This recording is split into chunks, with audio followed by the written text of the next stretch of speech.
en América Latina. Así que, pues Enrique, te pedimos tus reflexiones sobre el tema. Bueno, muchas gracias, muy buenas tardes a todos, muchas gracias también por la invitación a IDIC, al Instituto de Investigaciones Jurídicas, al Colegio de México, ¿no? Y un gran placer de estar acá en la misma mesa con Arturo, Eugenio y un grupo de colegas y amigos. Miren, yo quisiera retomar algunos aspectos del documento publicado en el segundo tomo del libro, ¿no?, titulado México-China ante la creciente complejidad de su relación, implicaciones institucionales y agenda para el 2020. Un pequeño paréntesis antes de entrar sobre el tema y una pregunta que se me había quedado en la última presentación que se hizo por acá cerca sobre el tema, yo les diría, de política económica, socioeconómica y vinculada con el tema de China. Varios de los temas, y creo que hay enormes coincidencias en los tres acá en el panel, yo les diría, buena parte de la problemática que México tiene con China en términos socioeconómicos tiene que ver con otros temas de política social, política económica y en múltiples otros temas. Yo les diría de las viejas hipótesis y el viejo libro de Pedro Aspe de 1993, El camino de la transformación económica de México, que pocos hemos, yo diría, retomado en serio. Me parece el libro más serio en términos de estrategia de desarrollo por parte de México. Y yo les diría, la situación actual de México tiene mucho que ver con este viejo libro, que repito, es de lo más serio, y tiene mucho que ver con, claro, generaciones posteriores de autores, ¿no? Jaime Serrapuche, Jaime Zabludovsky, Herminio Blanco y su omnipresencia en la política económica, ¿no? Es decir, cuando hablamos del TLCAN hace 20 y pico de años y la renegociación del TLCAN, pues nos encontramos con las mismas personas. De un lado de la mesa, antes funcionarios, ahora Grupo ICOM y SAIC omnipresentes, ¿no? En la renegociación del TLCAN, en el TPP, en el TPP-1, es espectacular, yo les diría, la omnipresencia, poca ética en algunos casos, ¿no?, de sectores que se la pasan quejándose del sector público y uno dice, oye, ¿y qué has hecho tú en los últimos 25 años? ¿No?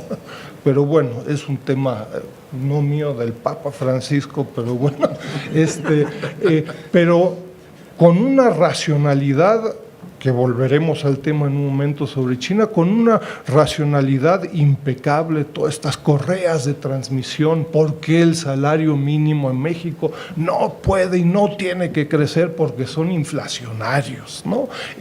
Nos olvidamos del tema y de estos autores, los Jaimes, Herminio, etcétera, que en forma muy perversa han incidido en las últimas 4 administraciones de este país, y siendo muy concretamente en el tema de la renegociación del TLCAN, claro, muy dogmáticos, haciendo guerras santas en contra del proteccionismo global. Carambas, uno les pediría un poco más de pragmatismo, ¿no? Es decir, un poquito más de conocimiento. México es más que la cadena autopartes automotriz. Hay, según el INEGI, 5 millones de empresas y con suerte llegamos, con muchas limitaciones, a conocer la cadena autopartes automotriz. ¿Y el resto del país qué? ¿No?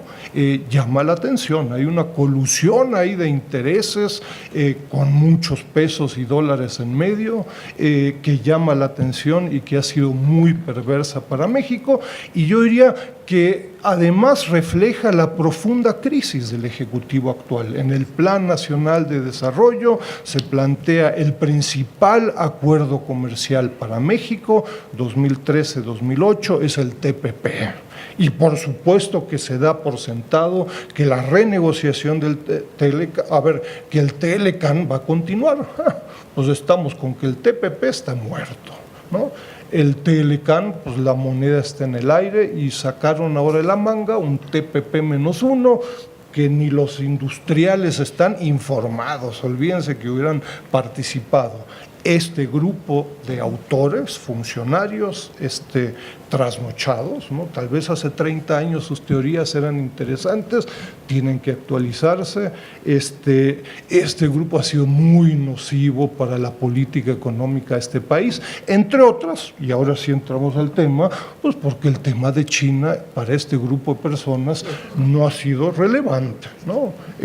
Ha sido TLCAN, Estados Unidos, Canadá, aparece en la página 125, China y Asia, pues sí, es importante, pero desgraciadamente no se le ha dado relevancia. China es un tema hoy en día de corte transversal, ¿no? No es del secretario de Economía, ni del canciller, ni del de Agricultura, está en todos lados, ¿no? Y si está solo en manos del secretario de Cultura, pues estamos mal, ¿no? Está en transporte, en logística, en comercio, etcétera. Y seguimos viendo, pues ya el canciller que dice, y mañana no se habló con el de ciencia y tecnología, es de corte transversal, ¿no? No hay sector que se salve de China. Yo quisiera, y es parte de lo que se presenta en el documento, en los últimos años en el Sechimex hemos tratado, yo les diría, de sistematizar una discusión sobre China. Hay enormes, uno diría, tierras incógnitas sobre China, las limitaciones son enormes, pero hay un creciente boom de análisis al respecto. ¿Qué hacer con esto? ¿No? Tenemos cientos de documentos que empiezan con las relaciones diplomáticas, no nos olvidemos de la cultura, Xi Jinping dijo, y Dragon Mart, por lo cual, y 3 conclusiones, ¿no? Pues eso es un caos, y meter en una mezcladora ahí 25 temas y al final pues nos sale un jugo verde pues que sabe de todo un poquito, ¿no? La propuesta, yo les diría, comprender la creciente complejidad, por ello el tema del capítulo en el segundo tomo del libro, es la creciente complejidad de la relación de México y América Latina con China desde una perspectiva socioeconómica, al menos en 4 ámbitos. Yo no excluyo que haya otros ámbitos, pero empecemos por algo, ¿no? Entonces, un primer ámbito es el ámbito comercial, ¿no? Por supuesto, China desde el 2000, es decir, más incluso antes, pues su posicionamiento en América Latina y en México ha sido muy claro, ¿no? Segundo socio comercial de América Latina, primero de Perú, primero de Brasil, en México en el 2015 debiéramos estar festejando los 15 años de que China es nuestro segundo socio comercial, ¿no? Etcétera, etcétera, notas el sarcasmo, etcétera. Especialistas en el tema de comercio. Segundo tema, el tema de financiamiento. Hay todo un grupo de autores, colegas, Boston University, colegas en el CAS, en otros lugares, también en México, China como fuente de financiamiento. En varios años, en los últimos 10 años, China, el financiamiento que China otorga es mayor al conjunto del Banco Mundial y del Banco Interamericano de Desarrollo, el BID, ¿no? Entonces, ojo en América Latina, siempre estoy hablando de América Latina, ¿no? Ojo de nuevo con características particulares, más a Venezuela, menos a México, tantito a Cuba, más a Ecuador, importante Brasil, temas técnicos específicos, especializaciones y especialistas.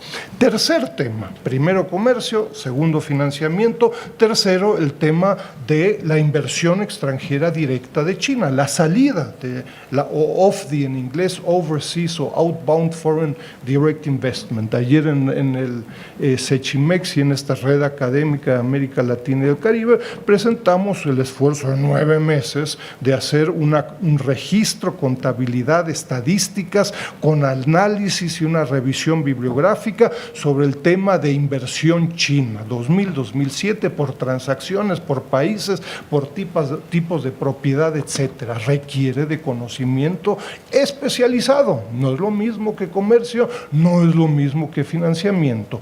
Cuarto rubro, el tema de proyectos de infraestructura desde 2013, vinculado a todo el logo, estrategia por parte de China desde octubre del 2013, bajo el moto, el lema de una franja, una ruta. China hoy en día, según la Heritage Foundation, está realizando alrededor de 1.600 proyectos de infraestructura en el mundo, de Afganistán, Vietnam, Zambia, en medio está México y muchos otros, ¿no? Entonces, la propuesta es comprender esta creciente complejidad. La relación de México y América Latina con China no es la misma de 1972 que en el 2018, ¿no? Entonces, de nuevo, echarle tantito de comercio y no nos olvidemos de proyectos de infraestructura y juntamos todo, pues el resultado va a ser poquito de todo, ¿no?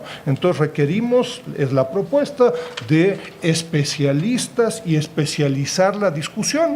Llama la atención el poco conocimiento y especializado que existe en el sector público, privado y académico sobre el tema concreto del comercio. Sí, todos sabemos que la relación en el 2017 fue de 12-1. ¿En qué? ¿En dónde? Aranceles, fracciones a 10 dígitos del sistema armonizado, ¿son importaciones temporales o no? En fin, hay una discusión que uno diría, pues ¿para cuándo?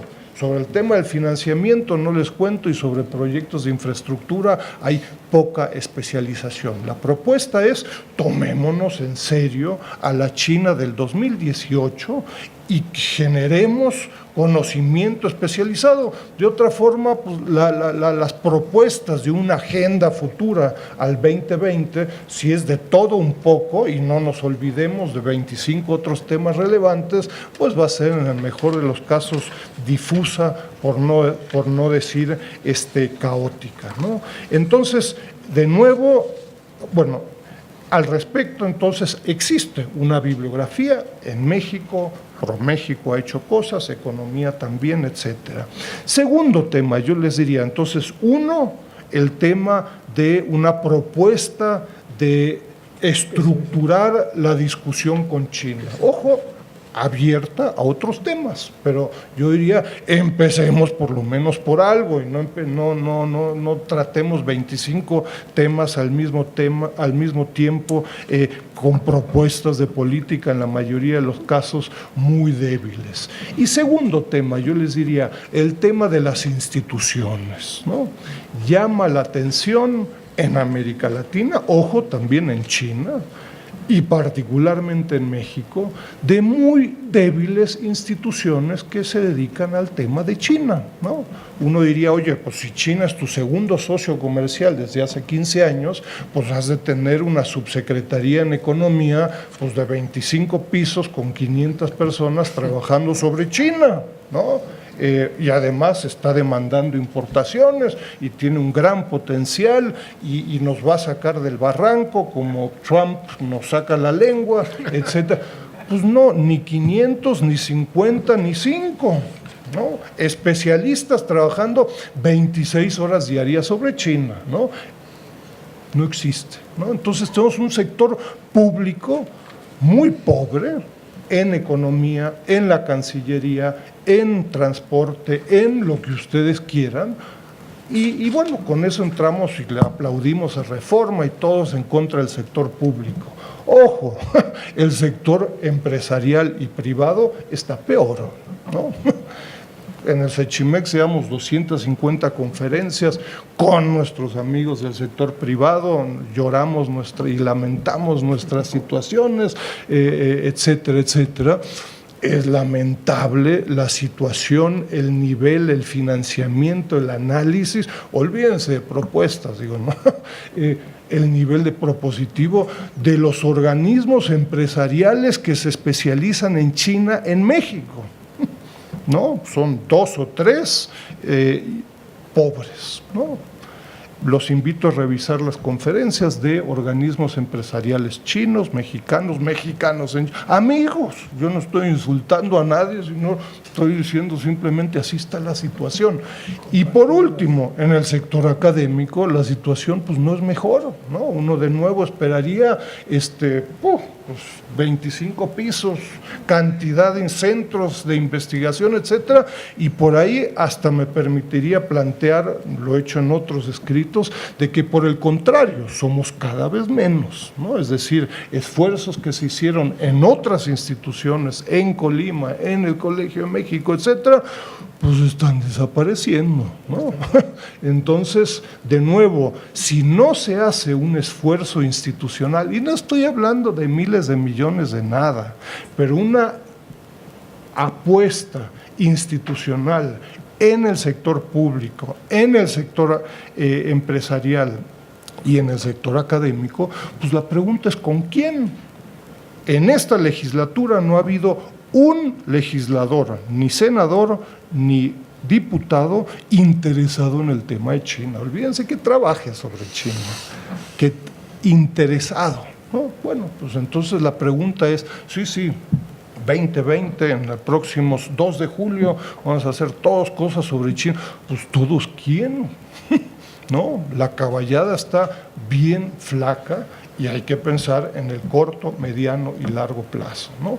Y les repito, hay temas institucionales bien interesantes en donde temas como China, la presencia que China tuvo, los vínculos que se lograron de China, por ejemplo, con la Ciudad de México, con el gobierno anterior, en este desapareció, ¿no? Entonces hubo bonitos eventos que iban del Ángel al centro, etcétera, exposiciones México-China.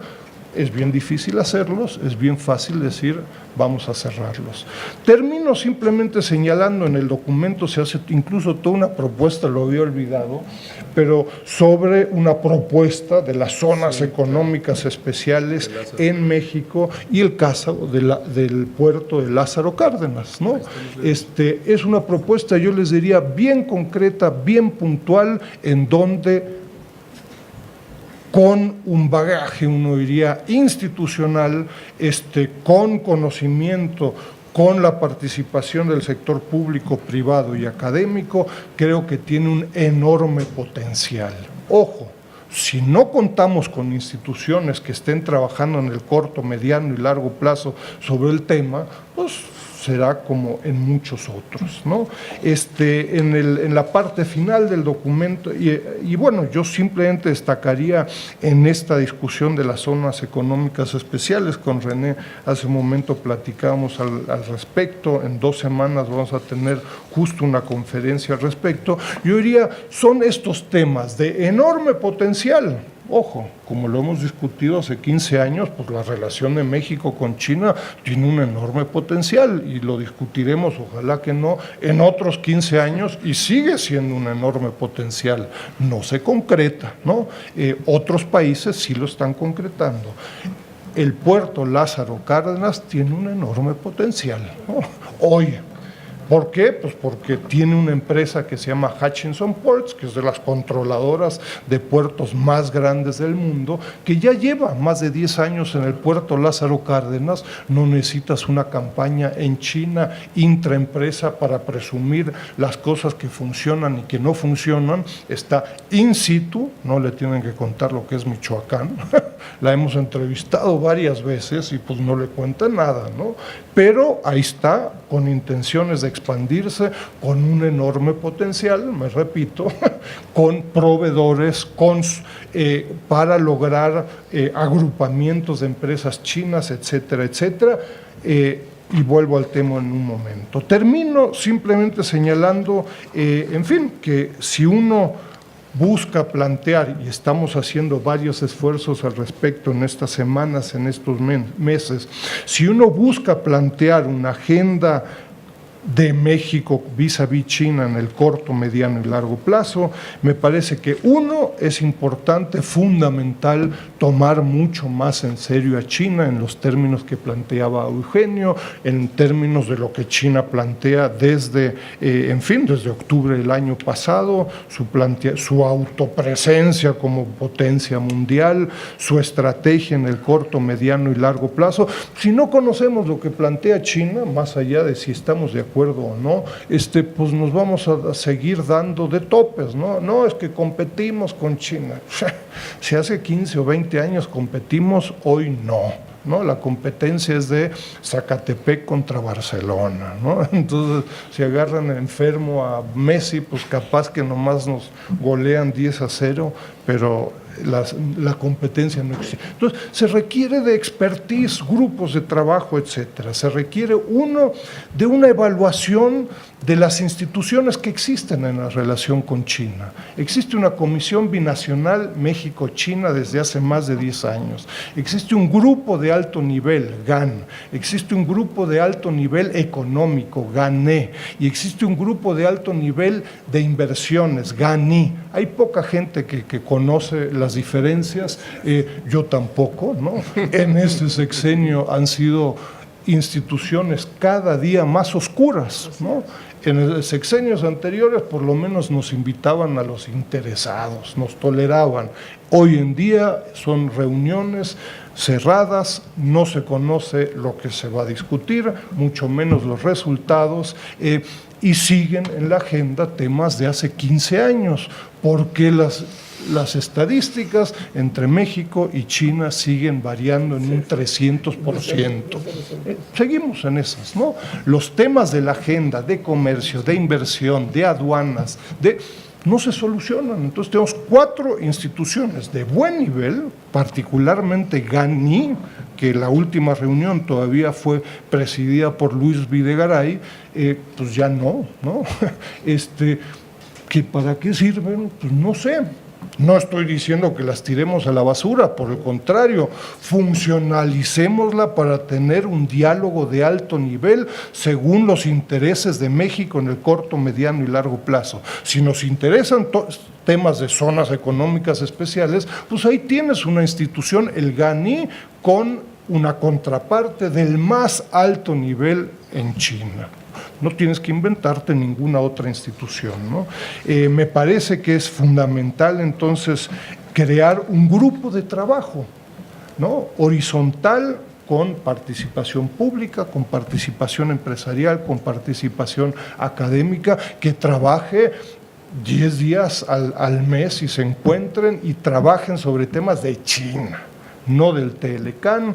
Yo ahí discreparía, pero creo que estamos de acuerdo. Yo diría, si avanzamos con China está bien, y pues yo dejaría para mañana el tema de Japón y Corea, pero creo que no hay grandes diferencias. Pero un grupo de trabajo sobre China especializado con un financiamiento mínimo para lograr un efectivo avance interno del documento, de encuentros con contrapartes chinas, etcétera, etcétera, ¿no? En el documento se presentan propuestas bastante concretas ahí para la zona económica especial del puerto de Lázaro Cárdenas. De nuevo, la pregunta es, ¿quién dijo yo? ¿No? Digo, está muy de moda decir, no hombre, China vamos a diversificarnos, vamos a quién sabe cuánto, y China va a invertir. Las instituciones públicas, pero también privadas, ni se han enterado de lo que pueden presumir. Digo, yo les recuerdo, por poner un ejemplo, ¿no? Hasta el 2016, la inversión extranjera directa acumulada de China en México fue de menos de $500 millones, menos del 0.01% de México del 99 al 2016. En el 2017, la inversión china aumenta en más de 30 veces, ¿no? Ni nos enteramos. ¿Dónde están ProMéxico, la Secretaría de Economía, Hacienda, etcétera? ¿Por qué ¿Quién nos acompaña? ¿Qué vamos a hacer para que no nos volvemos a tropezar como lo hemos hecho en múltiples proyectos de infraestructura, etcétera? No hay expertise, es más, yo les diría, hay poca gente en el sector público, privado y académico que le importa, ¿no? Sí, es muy sexy China y Xi Jinping dijo, y vamos, pero no hay gente, instituciones que trabajen 26 horas al día sobre China. Mientras eso no lo hagamos, pues podremos hacer muchos esfuerzos puntuales y desgraciadamente se los llevará el viento, ¿no? Estamos en un buen momento cíclico electoral donde se pueden hacer muchas propuestas. Ojalá que por ahí el tema sea, como dicen, chicle y pegue, ¿no? Muchas gracias.